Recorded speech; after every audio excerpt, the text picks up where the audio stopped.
welcome back. It is Monday, August 24th, and typically we'd be in the dog days of this summer MLB season. There would be no other sports going on. NFL would be starting up their preseason. College football would be on the fringe. But instead, it is Sportsapalooza. There's March Madness in the form of NHL and NBA playoffs right now. But we are stuck in the 60 days of summer. So they are not the dog days of summer. These are the 60 days of summer. I'm your host, Maniac, joined by, as always, Cons of Pros and Cons. And this time, a special guest. You've seen him on Cross the Swords. You've seen him on Trainwreck tonight. You've seen him all over the board.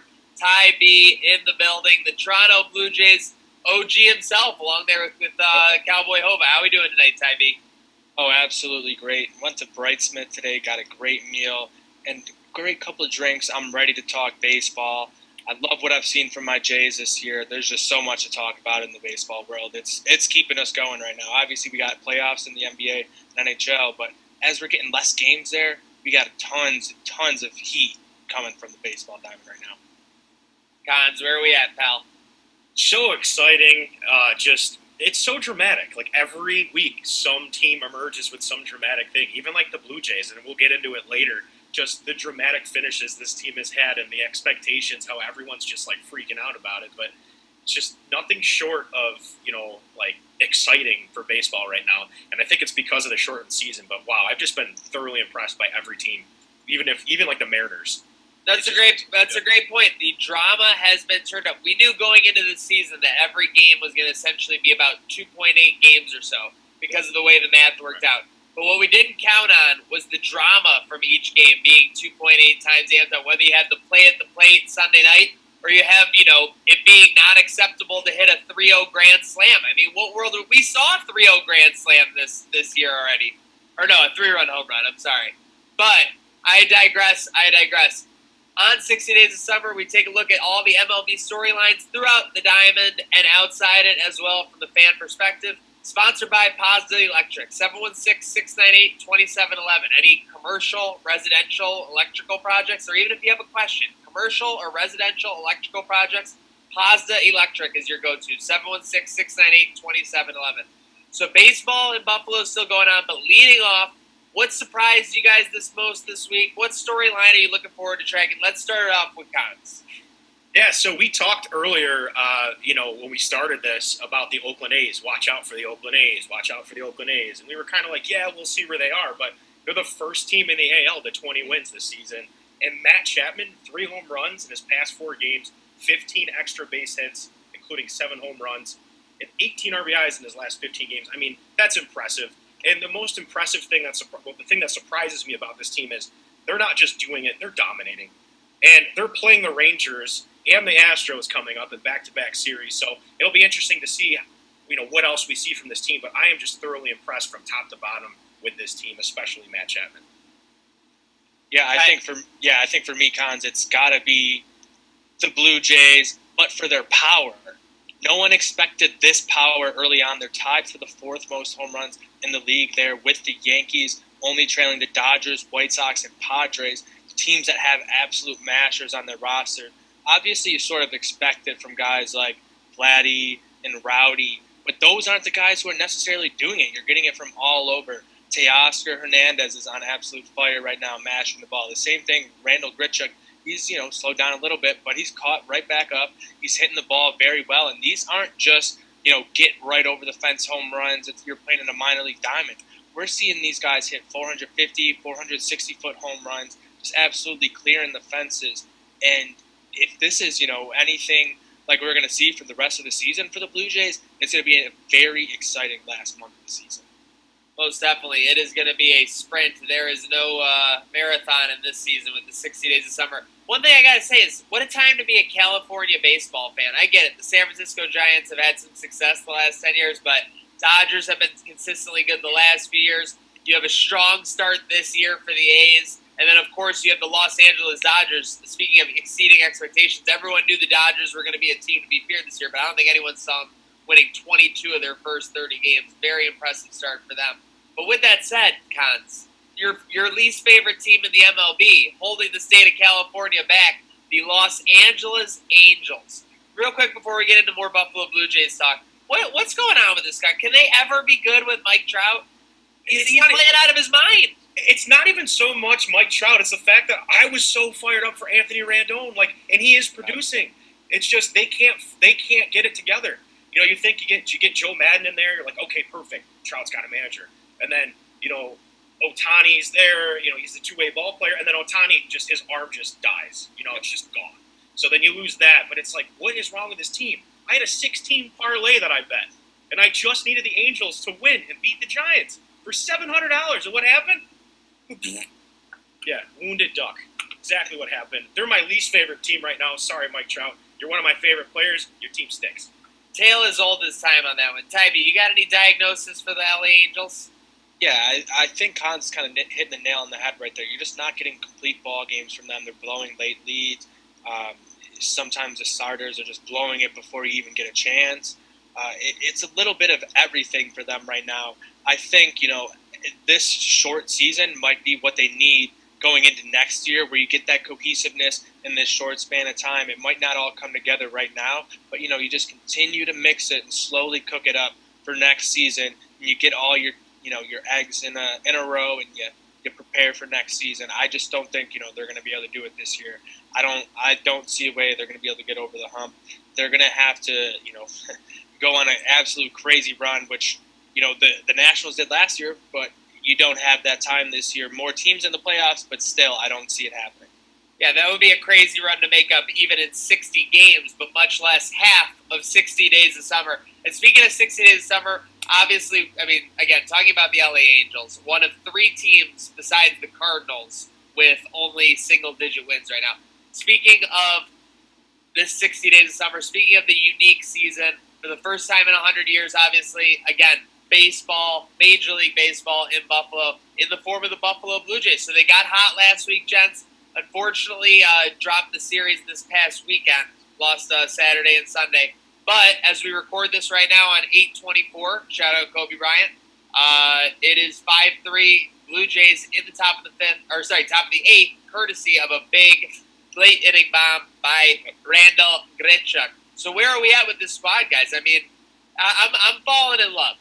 That's what I've decided. It's just that I get so much exposure to them. It's like, we have to work together in that we're covering the games and everything. And, I see their faults, and I want them to become better. I want them to progress. And I know that what they do, if you get those starts from you, if you get Pearson back in a serviceable mode, I feel like they could really make some noise. And one person who I know obviously agrees is Tybee, so I'll let him tee this one off.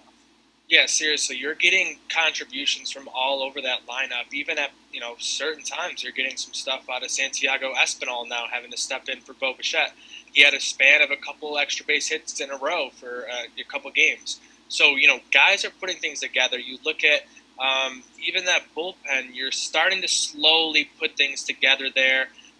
I think, with Julian Merriweather coming up out of nowhere. Love Merriweather. Merriweather. Yeah, basically 2 straight seasons he's been battling injuries since we were able to get him back from the Donaldson deal from those Indians. I think, he's finally finding his game, and obviously a young person or an older rookie, if you will. He's 28 years old, but he's making the best of it right now. I like what he's got. Anthony Bass is a guy who hasn't had a ton of success in this league, but it seems like right now he's doing a good enough job. Just got to stay loose. Our guy Bass has just got to stay loose. Love what I'm seeing out of that bullpen. Yes. Cole, Merriweather, Dolis, and phenomenal. Yeah, these guys have looked. Bass, obviously, we saw him blow the save, unfortunately, but and Romano has been absolutely. Romano's been really good. Anthony K hasn't been bad either, guys. No, and he's a guy like you brought this up about him probably getting into the starting rotation. I like that for his future. I just don't think the team wants to throw him into that situation right now. I think that's why you went out and got those older veteran arms and Tanner Roark, Hyun-Jin Ryu, Chase Anderson, guys who have some experience. Chase Anderson's a guy who's only had one losing season. To his credit, I believe he's 12-4 in 2018 with like a 2.47 ERA. So he's a guy who can do some things if he gets healthy. And the way the Blue Jays are hitting, if you can get some early leads for these guys, because it seems like they're getting out there, they're getting hit a little bit early. You've seen Broark get behind early. and he seems to like pitching with guys in scoring position for Roark whatever reason. loves just being in as much danger as he doesn't feel good unless he's going for the stretch 1 and 2 or first and second, like probably in a 2-0 count is when he finally gets comfortable. Seriously. And I think that's at least good to bring that in with the amount of young guys you have. It's a lot younger when you look at it in the field and in your batting lineup. I believe it's the second youngest. But the pitching rotation, because you bring in those veteran arms, the average age goes way up. And you have a lot of guys who don't have a ton of experience. So having those guys to lean on, especially Ryu after that phenomenal season last year for the Dodgers, I think you can learn a lot. And you see, if you've watched any of these games, these guys are picking their brains constantly when they're not pitching. They're sitting there, they're always constantly talking, and you see them messing with grips. And that's something you'd love to see. This team seems like they're really coming together, and their love for the extra innings seems to really shine because they're behind each other at all times. Yeah, they've been in the trenches basically from the get-go, whether it was 3.5 weeks on the road to start the season or all these extra inning games recently where, you tend to grow up a little bit quicker in those tense situations versus the typical dog days of summer. It was the pitching that kind of got them through that start of the season, but even with Bichette out of the lineup, I can't tell whether it's an improved approach at the plate across the board for the team or if it's just more timely hitting. What are you seeing on the offensive side, Cons, out of these Blue Jays? I mean, I think we saw them in the beginning kind of clench a little bit, when the full court press was on and extra innings and, we got to do this, we got to do that. But I think you're right about the approach at the plate. And, I think the first week we were like, what is he swinging at? What is he looking at? And I think these teams needed to get settled in. We knew that was going to happen. And I think with this team, they've got veterans on the squad, but you got to remember, these guys are young guys. And I think that it's nice that Grichuk has come on strong, or as we call him, Gritchy Poo. You might see us tweet that every now and then. Yeah, he's most definitely Gritchy Poo right now, for sure. I think when you see a guy like him stepping up to the plate every night, or you see guys like Shaw stepping up to the plate, Bo Bichette's out, there's guys stepping up. The one guy I want to commend is not your Oscar, my Oscar, but bless you, Teoscar. He's just seeing the ball just so well at the plate. His approach. There's times you look at him and you're like, what are you swinging at? But then he comes up the next plate, and that pitch he missed is over the fence. I mean, he just adjusts so well, and it's unbelievable to see. So, I'd say offensively, I think the veterans have kind of laid that foundation, and you're seeing guys like Kevin Biggio starting to find the gap. So, it's an exciting thing to see them start to kind of gel at the right time. So, hopefully they can continue this, but, we have to remember how young this lineup still is.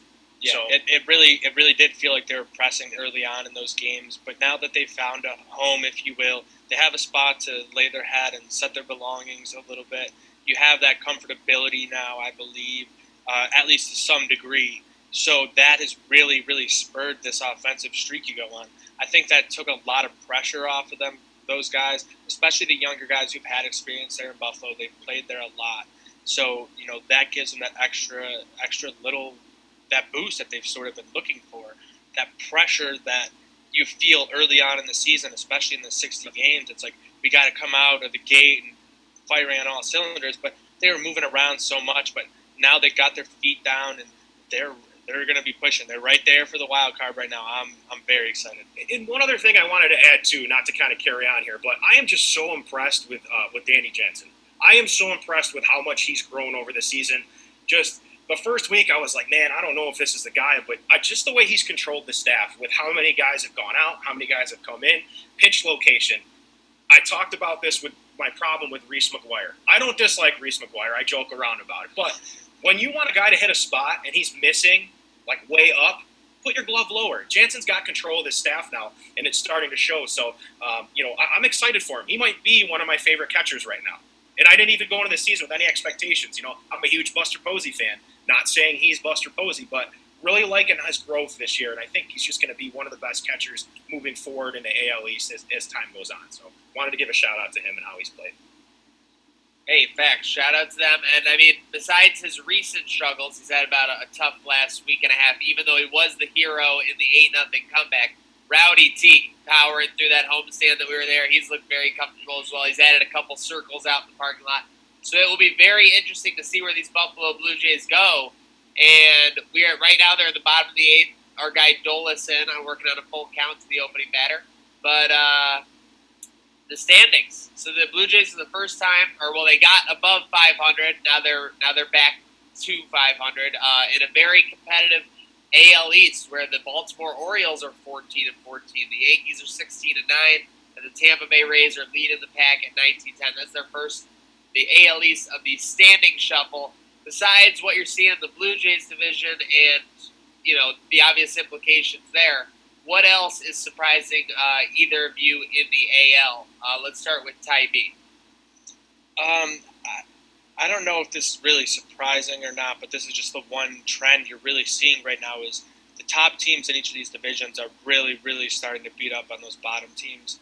I think there's a huge difference between them when you look at teams like the Royals and the Tigers versus the Indians or the Twins. Like, they're absolute mismatches, and they're getting absolutely shellacked by these teams. You had the Indians, winning 20 in a row against the Tigers until the other day, unfortunately for me, the one day I bet on the Indians. It always happens like that. Yeah, but these teams at the bottom of the divisions, and even the Red Sox, they've been really, really struggling too. So I think you're just really seeing the cream rise to the top here, and I don't know, there's not anything too surprising out of it. I think the teams you expected to be performing well in those other divisions besides the East really are. And it's sort of all coming together the way I kind of figured it would. What about you, Cons? Yeah, so I think Ty B brings up a really good point about, he mentioned the Central. And it's crazy to see one game this past week, the White Sox. The White Hawks. You're thinking of Hawk Harrelson. Yes. The White Sox had back-to-back home runs in one inning. The Cleveland Indians pitching staff is out of nowhere, just keeping the team in games. Not to mention, Franmil Reyes in that Indians lineup is smoking the cover off the ball. So you can say what you want about they're going to trade this guy. The Indians are in this too. So the way I look at it with the AL Central, that surprised me. It's like a magic 8 ball. I said this before. You shake it, and the team goes, better luck next year when they look at it. Yeah. So right now with the Indians, second lowest ERA and second lowest batting average. It's unbelievable how staff is saving them. And the Twins are playing good baseball, no doubt about it. It's their division to lose, but there's two other teams there that are going to be, there's going to be haymakers down the wire for this division.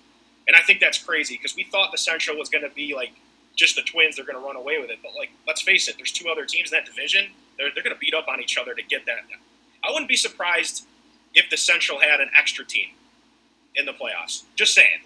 I'm not ready to hang my hat on it, but I think that's been surprising for me. Is the Central's just been exciting to watch. Even the Tigers, they're not that great this season, but that's another team that's going to beat up on you. So I love how in the Central and the West, there's not one team with a single-digit run differential for the over. So it's like you guys said, feast or famine. And then in the other divisions, there's at least one or two. So very interesting to see. The AL is kind of all over the place outside of that AL East. So it's a jungle out there. Be careful what you wish for. Shifting over to the National League side of things. And the thing that stuck out to me most is that the NL East is still kind of up for grabs. Despite the Mets' early struggles, the fact that the Phillies feel like they've struggled the whole season, they got 4 games separating first and last. So that's an intense race that I'm going to have my eyes on. Let's go Uno, reverse. Let's go Cons first for the National League. What's surprising you and what are you looking at there? Yeah, so I'm never calling the city of San Diego anymore. It's now Slam Diego. It's cliche to say, but 7 wins, 5 grand slams, they're on fire. And it's not even just, my obsession with Fernando Tatis Jr., but let's think about this. Machado hits a grand slam. Will Myers hits a grand slam. Tatis hits a grand slam. Eric Hosmer hits a grand slam. Yeah. I mean, this team is so exciting to watch. And in the Astros, that catch by Tatis Jr. the other day was unbelievable. First off, he's wearing the Macho Man Randy Savage glasses. Okay. Yeah. How does he wear those things? Honestly, why is he hitting the bomb up there? I'm like, don't they get just low quality and blurry? Just hit bombs. Just this ball looks like it's going in the gap, and he just jumps and he catches it. And I think it was it Bregman or was it Springer? Just looks up and goes, "Are you kidding me?" That would happen. There's nothing you can do on that. It's a great play. So, this team is so electrifying, okay, that, this is a team, like I mentioned before, that if this late game was on, I'm going, nah, no thanks. I don't really want to watch them. They're boring to watch. But we're so far removed from the Adrian Gonzalez days that I'm so excited to watch them. Machado, Hosmer, Myers. I mean, this team is built, maybe not for this year, very exciting to watch, but I'm excited to see them in the NL West moving forward 2-3 years from now. When the Dodgers finally get their World Series win, hopefully this year, and then we don't talk about them for the rest of the next 10 years. I think it's the Padres in the next 2-3 years that are going to make that jump to be a contender. And you're seeing it. You're seeing a lot of this. So Grand Salamis all over for Slam Diego. Grand Salamis for Slam Diego, and obviously there was two teams that did not have a good week. They did two teams that did not win a game last week, both out west. Well, let's start first with the Colorado Rockies. Talk about a fall from grace. Feels like a day ago they were, 11-2 or something out there. Now they're 13-15, absolutely plummeting. Charlie Blackmon is only hitting 400 now. So just, I want to ask you guys, because obviously we see how tight things are in the NL East, and there's more teams going into the playoffs this year. Do you think the Rockies can rebound from this, what do you call it, the seesaw start? Obviously, they've basically gone on 2 streaks to start the season. Do you think the Colorado Rockies can bounce back and get into this expanded playoffs, and why? Let's start with a man who has a lot of opinions on the Rockies, and that is Joseph Kahns. Yeah, so I think the Rockies, their pitching staff was kind of a question mark. And in the last episode, we said they were kind of coming on strong. But, with a team like this, you can only ride one hitter for so long. And that's not to say Trevor Story's not hitting or Nolan Arenado's not playing great baseball. That's just saying that in baseball, it's so hard sometimes to have the team firing on all cylinders. So they have yet to find that other aspect of their lineup still. I think it's still kind of taking shape, but the pitching staff has just been up and down.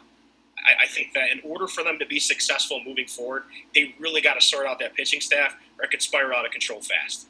I think offensively, they're great. They're dominant. They can hit the baseball. But on the hill, it's like it can't be like this all the time. It has to be consistent or like on an upward, curve. So the way I see them right now is it's like up and down every week. So this might be a team where, this week they might look bad, but next week they're probably the best team in baseball. It's just weird. They're night and day. They're Jekyll and Hyde. I mean, that's the best way to explain it. It's exactly right, because it's either their starters are either going 7 innings, like 1 earned, or they're going to go 3 innings, 6 earned with 2 and 4. They like putting crooked numbers up. Tybee, any thoughts on the Rockies? Yeah, you look at them, they have one of the top batting averages in the league there, sitting around 260 as a team. But when you look at their home run numbers, you'd expect them to be up there towards the top, obviously, because they play so much at home at Coors Field. But they're right there at the league average. So when you think about it, they're probably, generally scoring around league average. If you're letting up more runs than the league average, you're going to lose more than, games than you win. And, I think that's where you're exactly right about what's wrong with this team right now. You need consistency out of that pitching staff. If you don't have that consistency, especially playing in that ballpark, you're really going to struggle. And almost every team in the MLB or in the NL has kind of struggled on the road for the most part. They're really dominating at home, but the Rockies have been back and forth even at home. They're about 500 there. You would like to see that turn around for them, because you think they have that big home field advantage at Coors Field, but it's not really paying off for them right now. You want to take advantage of that while you can. You're used to playing at that ballpark. You're used to the way the ball travels there. Take advantage of it, but your pitchers really need to learn how to keep the ball in the park there and keep the runs down. Feeling the expanded storylines that we were talking about, the expanded drama, it feels like this next team has been in the most drama this past week, and they are also now at the bottom of the league as far as run differential goes at -46. The other team that did not win last week out west, the Texas Rangers. And my goodness, should we start on the Grand Slam talk before we get into the losses?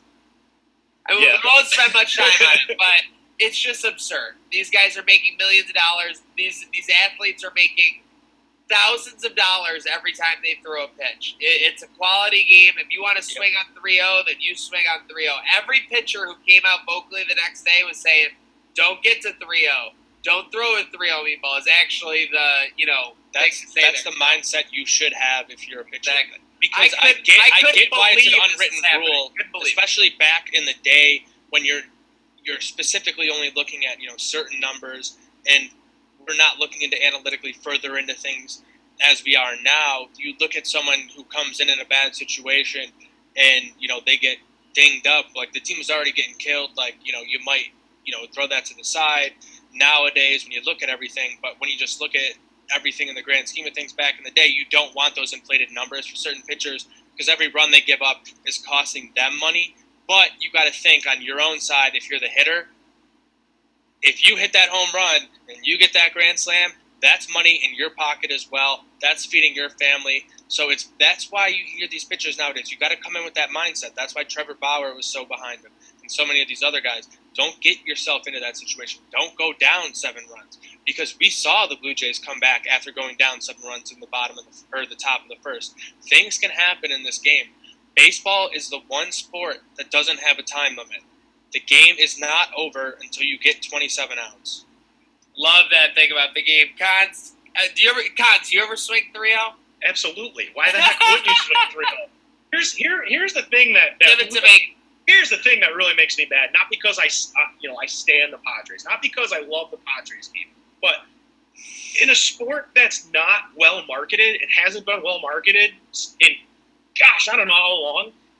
This is the most exciting time for baseball. If Fernando Tatis Jr. wants to swing 3-0 for a grand slam, I'm all for it. I think anyone's all for it. There was people on Twitter that never watched a baseball game but now watch the Padres.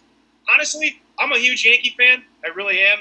If you want to go root for the Padres after that, I'm all for it. Welcome to the baseball bandwagon. But the one thing that really made me mad about that, on top of that, was the way that the Padres manager handled that. Okay? Terrible. I get he was at the Rangers for a few years before this, but still, like, it just felt like he was trying to, like, oh, those are my friends. Why would you do that to my friends? Like, it's not even that. It's the sole purpose of Tatis is a young player. He's free-spirited. He's having a good time. Everything we talk about, we tell kids all the time, have fun. It's a game, right? And that's what he's doing. This is what you tell Fernando Tatis. I'm excited for him. I'm happy. We'll discuss this behind closed doors. You never, ever leave it up to the media to tell the narrative. And that's exactly what he did. He did it twice, 2 times. So you know what? I wouldn't be surprised if when the extension came, there was a little bit of rumblings about this manager possibly being the long-term manager of the Padres. Not saying he's doing a bad job, but you can't lose the locker room right now with stars like Manny Machado, Fernando Tatis Jr., Hosmer. You can't do it. I was more mad at that than the whole marketing thing. Didn't like the way that went down. Swing 3-0, Fernando Tatis. Keep the households knowing your name. Let's put this sport on the map for once and for all. I love the guy's talent, but I don't know if psychologically there's a tougher guy to manage emotionally than Manny Machado. Honestly, I feel like he's just so over. Remember when he threw his helmet at the guy because he thought he tagged him hard? Yeah. It was crazy. But he won NL MVP of the week, by the way. Machado did. And the thing is, just while we wrap up this Grand Slam talk, it's obviously past, but it was a big topic. So he didn't admire it. He didn't dog his way around the bases. He basically sprinted it out.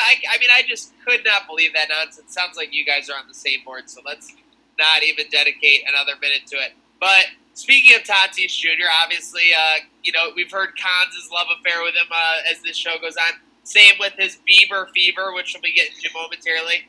But let's start on Ty B. An individual player, you maybe have a surprising season, maybe someone just living up to the expectations. What players are sticking out to you, and which one are you going to be tracking going forward? I think I really love what Trevor Bauer's doing there in Cincinnati. I think that's a name people kind of forgot about for a little bit here. He's been putting up great numbers there this season. They've sort of struggled. A lot of people thought this was going to be maybe a bounce-back year. They added a lot of guys there, looking to make a little bit of a run there in the NL Central. But, yeah, I just think, he's keeping that ERA sub-1 right now. I think it's like a .68, just one too many outs from .69. He apologized to the people. Thank you for that apology, Trevor Bauer and the Joe Kelly cleats. Everything he's doing right now, just bringing so much positive attention to the game of baseball, at least in the fans' eyes. I love what he's doing out there on the mound, only giving up 2 earned runs all season so far. He's going to be pitching again tonight. I think I might even turn that one on to check that out because his stuff this year has been phenomenal. I can't imagine, what it would still be like if he was still in Cleveland right now. Jeez. Gonzi, who you got your eyes on? including the obvious. All right, so we know where I'm going to go with this, but Oh yeah, we'll start off with Kyle Lewis from Seattle, outfielder. The Mariners aren't lighting the world on fire. They're not setting the league on fire. But watching this guy is unbelievable. Ty B, you said he is 25 years old as a rookie? Yep. If I'm not mistaken. So it's a little older for a rookie. That's baseball, though. We talked about that. yeah. I love Dennis Quaid. Yeah. But 39 hits, 7 home runs, a 368 average. I was talking about Luis Robert for AL Rookie of the Year, but Kyle Lewis is coming out strong. And that's not to say that I don't still think Robert will win it, but I think Kyle Lewis is giving him a run for his money here. He's third in the league in batting average. He's second in hits behind Charlie Blackmon. So, I mean, he's got 39. Blackman's got 45. So, if your gauge is Charlie Blackmon, you're doing pretty well. I mean, so he's shown some deceptive power too. I've seen him go opposite field. He's looking very good there. I love what he has to show. They've got some good young players in the next couple of years in that pipeline. So Seattle will be a team to watch. Not right away, but they're starting to get some of those names there. And when Lewis swings the bat, it sounds like a firecracker. I love it. Every time he swings with so much authority and whip and velocity, it's beautiful. I love it. No doubt about it. A lot to watch there. I'll be keeping my eye on. I mean, obviously, we had the early run at 400, which Charlie Blackmon is still at 405, but he's no longer the top hitter in the MLB amongst qualified batters. DJ LeMahieu, 411. So, very interesting to see there. Obviously, Kyle Lewis as well at 368, a very strong showing. But the one number as far as stat I'm looking at is, can a pitcher finish the year with a sub-1 ERA? Because I feel like that would be incredible. Ty B talks about Trevor Bauer, 0.68 right now. Cons, your guy Bieber, ones across the board, 1.11. Then you got a couple other guys who are still, relatively close. Max Fried for Atlanta at 1.32. The surprising one, and I'll be very interested to see if this guy can continue, Lance Lynn at 1.37. And then a little bit of a jump, and you got Yu Darvish at 1.7. But I feel like Yu has some of that stuff that if he's clicking, he can put together a couple scoreless outings. So I'll be keeping an eye on that. And real quick, while we're just talking about individual performances, it's very easy to sign a big contract and just play average for the next part and blame it on the contract in a new city and bright lights. But Mookie Betts, second in the league in bombs right now, still playing very well, so you got to give the guy credit. I mean, he had every excuse to kind of be average with Bellinger and that loaded lineup, but he's showing out. Obviously, that is a pro for him as well. I'm not, blind to that, but very interesting to see. Speaking of interesting to see or not interesting to see, depending on your perspective, the unwritten rules of baseball. We were talking in the pre-show about it. I think we're all kind of on the same page, but I'll let Ty B start off on this one and we can go around the horn. Is there anything more silly than these unwritten rules of baseball at this juncture in 2020 as the Jays take a 6-4 lead at the top of the ninth? Ooh, thank gosh. I saw that the Rays were getting a little closer there, so I was getting nervous. Dolis gave us a scare last inning, but they got out of it. Grichuk left the game with back tightness, too. So I'll send him to my chiropractor. He does. My nose is running. But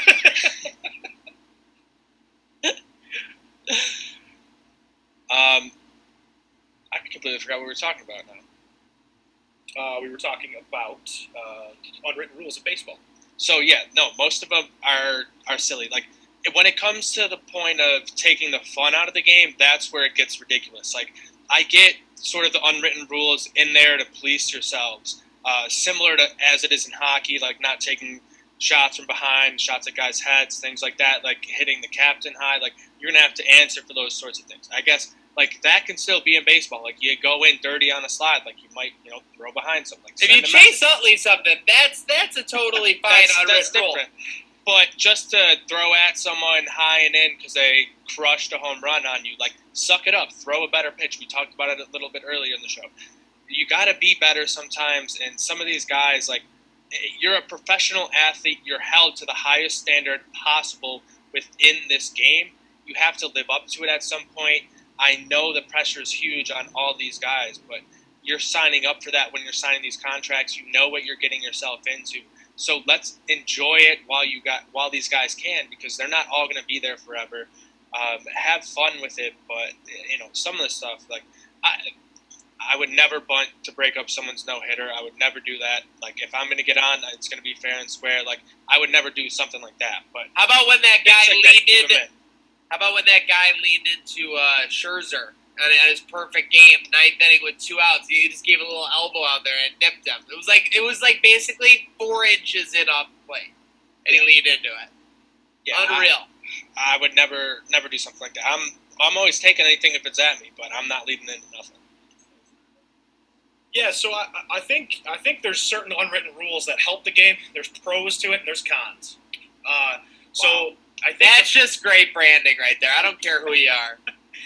the pros of it are things that we're seeing, like with the Astros. It has to. Some unwritten rules police the game. For example, if you're going to cheat, we're going to throw behind you because it's that's part of the game. If you want to consider that an unwritten rule, we'll say. There's things like that. There's also things like Ty B was talking about, the bunts and stuff. I guess it depends on what you're after and what rule you want to insert where. The cons of it, though, with these unwritten rules is like we mentioned, even with like the 3-0 Grand Slam. Okay, the Rangers want to complain about that, yet the year before, was it Mark Pryor? Mike Pryor. They dropped a fly ball so he could get his 200. Oh, Mike Minor. Mike Minor. That's what. Sorry, No, you're absolutely right. That is to be in a tizzy over a grand slam on 3-0 and to drop a fly ball on purpose. And the only purpose to get a guy at 200 strikeouts is ridiculous. And then a while back, you want to talk about running up the score, you blew out the Orioles 30-3. So my point is like the unwritten rules, there's some unwritten rules that need to be there. There's some that you just need to just say, it's not worth it, like a 3-0 Grand Slam or, other things. But it depends. I can't sit here and say that I haven't been mad that someone hit a 3-0 Grand Slam off my Little League team or something. I mean, when you're on the other end of it, it stinks. It sucks. You don't want it. But when you do it, it's such a great feeling. Because baseball is about showmanship. You're a team, but it's an ego-driven sport. You're at the plate by yourself. No one else can help you swing a baseball bat. You have to be cocky. You have to be arrogant. It's the whole point of playing baseball. You're right.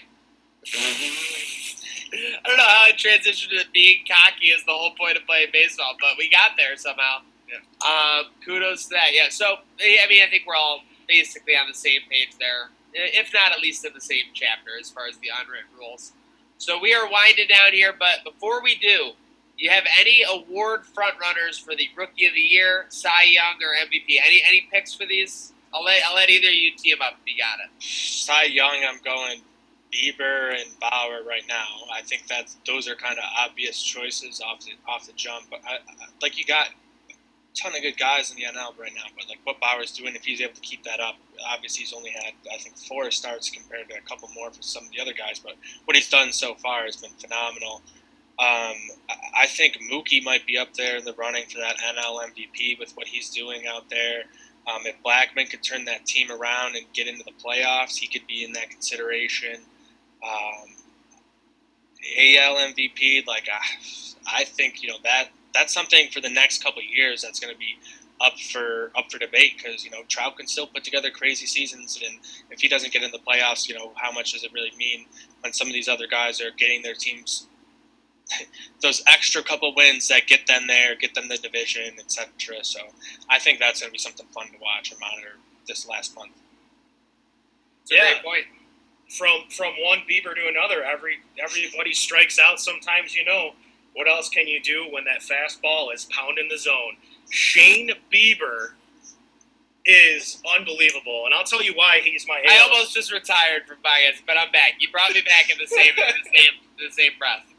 Here is why he's my front runner right now for AL Cy Young. Stats aside, MLB shortened season. When you have a 162-game season, you have all this film that you can study, you can tweak your swing. These hitters don't have that luxury this year because it's a shortened season. There's 2 pitchers in the MLB that I've watched closely, Garrett Cole and Shane Bieber. And the 2 things that those pitchers do well is when they throw their off-speed pitch, it's the same arm angle. So instead of being all the way out here, it's the same. It comes out like a fastball every time, but you don't know what the break is on it.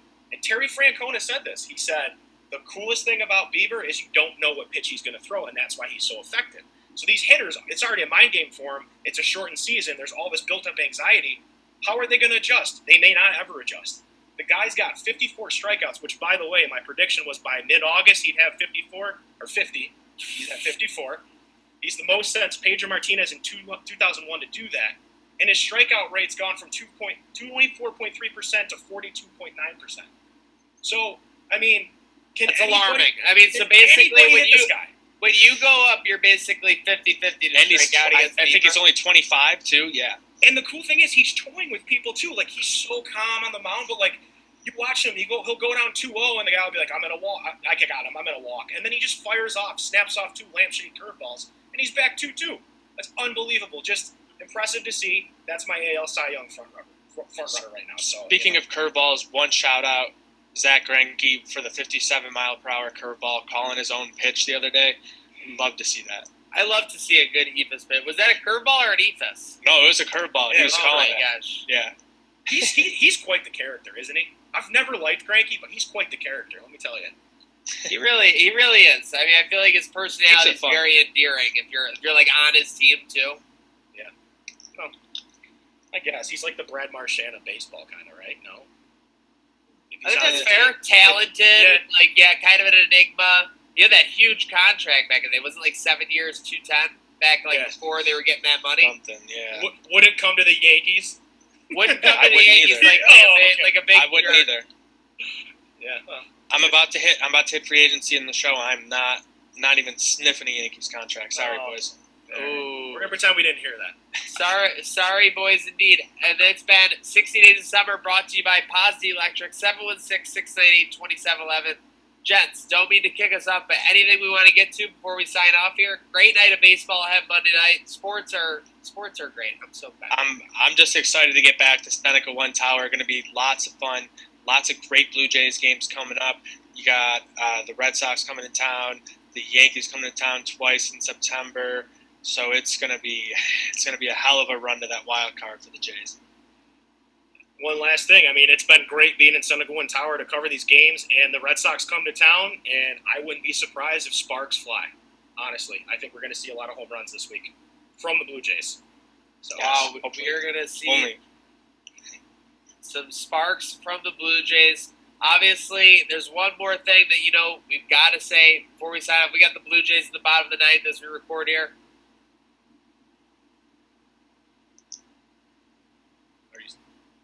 Singing the song. Let's play ball. Is that a seagull? Is that the seagull mix, unfortunately? But as you know, it's 6 days of summer. It's Pazda Electric. It's great baseball takes. Huge shout out to Konzi. Follow him at Joe Konz Jr. JoeKonze Jr. on Twitter. Go give our guy Tybee a follow at TYBUFFALO on Maniac. And it's 60 days of summer, folks. Let's play ball. Oh.